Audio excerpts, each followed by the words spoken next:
Assalamualaikum warahmatullahi wabarakatuh. Selamat pagi.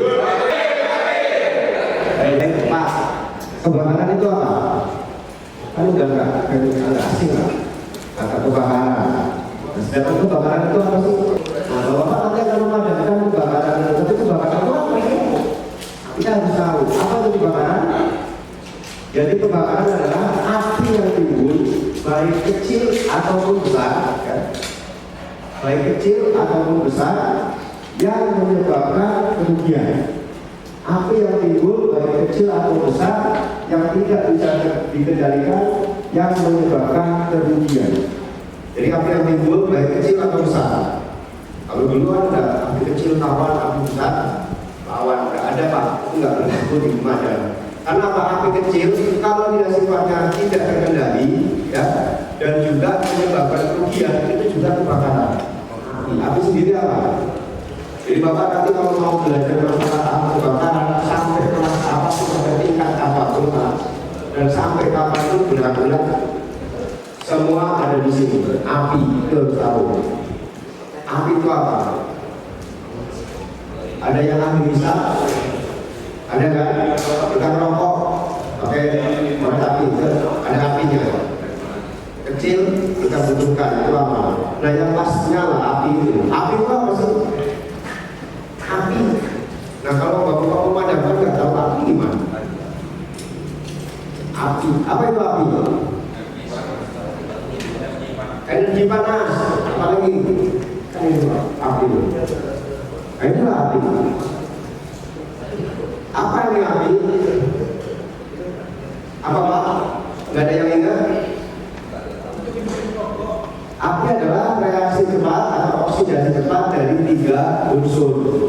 Yang pertama adalah oksigen, panas, dan benda. Beroksidasi cepat atau bereaksi reaksi kimia yang menimbulkan nyala api. Itu baru api aja, belum kebakaran. Karena api aja ini belum kebakaran. Kalau kebakaran ya tadi menyebabkan kerugian. Kalau api itu apa? Reaksi cepat atau oksidasi cepat dari 3 unsur yaitu panas, benda, dan udara. Di sini sumber panas ada Pak? Ada. Udaranya, oksigennya? Ada. Bendanya? Kenapa nggak timbul api? Karena tidak ada bereaksi secara cepat, oksidasi cepat itu. Tidak ada reaksi. Contohnya, karena apa? Panasnya tidak sesuai dengan titik flash point suatu benda. Contoh Pak, ini meja dari kayu. Flash point atau titik nyala apinya itu belum mencapai flash point benda ini. Panasnya ini belum nyampe. Contoh kertas, panasnya 5 derajat, kayu ini lebih lama 10 derajat. Kalau ada panas 5 derajat, kertas terbakar. Contoh seperti itu. Jadi flash point suatu benda juga beda-beda. Makanya kita kalau di kantor-kantor pelabuhan Pak, di kantor Bapak, penempatan barang juga sangat menentukan. Contoh banyak arsip seperti meja lemari di belakang, isinya arsip kertas, ditempel ke dinding. Begitu kebakaran di lantai 1, lantai 3 karena banyak kertas, ada perambakan panas, ada 3 titik. Karena nilai flash point bendanya itu sudah sangat rendah, panas sedikit saja sudah terbakar. Ini mah segitiga api ini yang ya. Benda atau material, oksigen, dan panas. Jadi kalau ada sampai terjadi kebakaran atau nyala api yang mau kita matikan,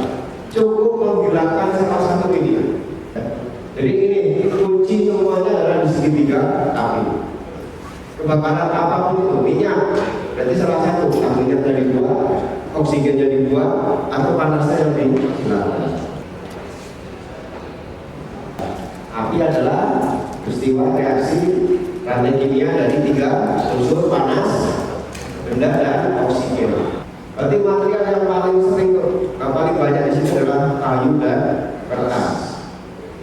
Jadi itu termasuk kebakaran kelas A.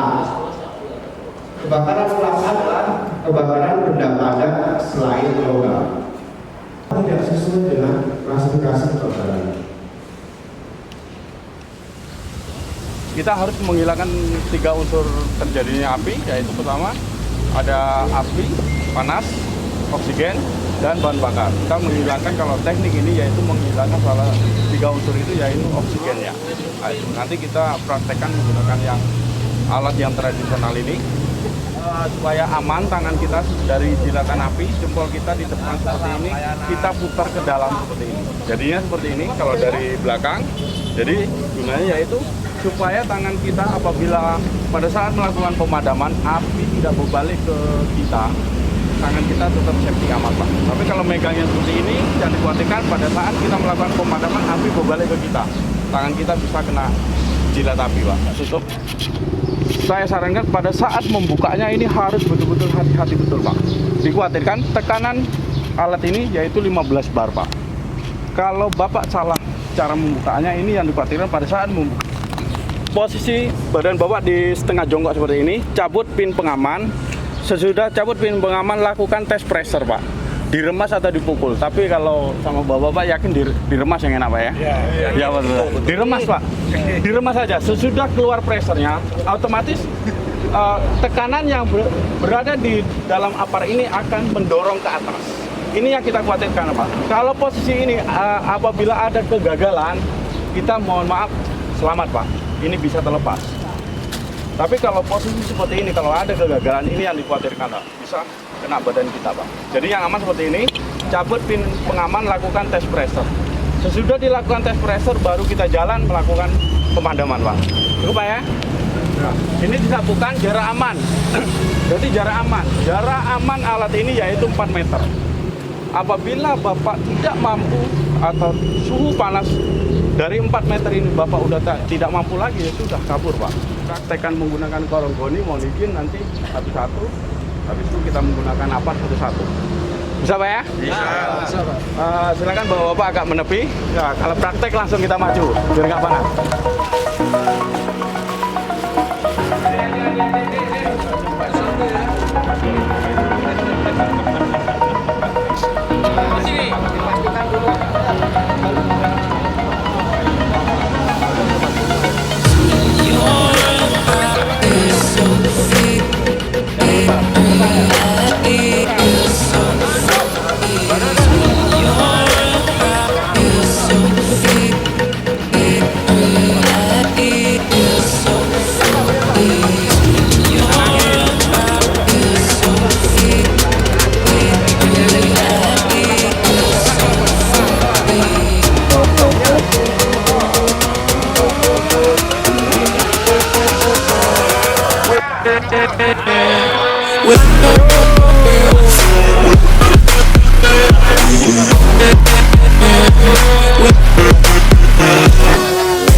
Jangan kurang-kurang saja. Ya, nah, angkat Pak, angkat Pak. Nggak apa-apa. Situ aja mulai masukin. Situ aja maju. Karena tenaganya tambah kurang. Ini kan nanti kalau misalkan belum sampai,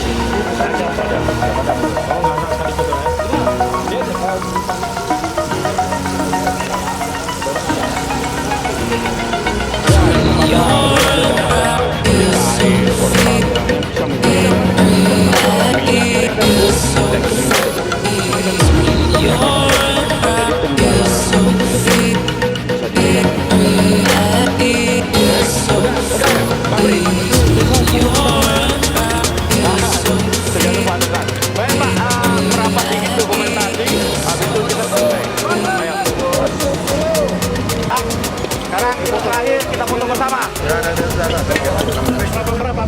Baik,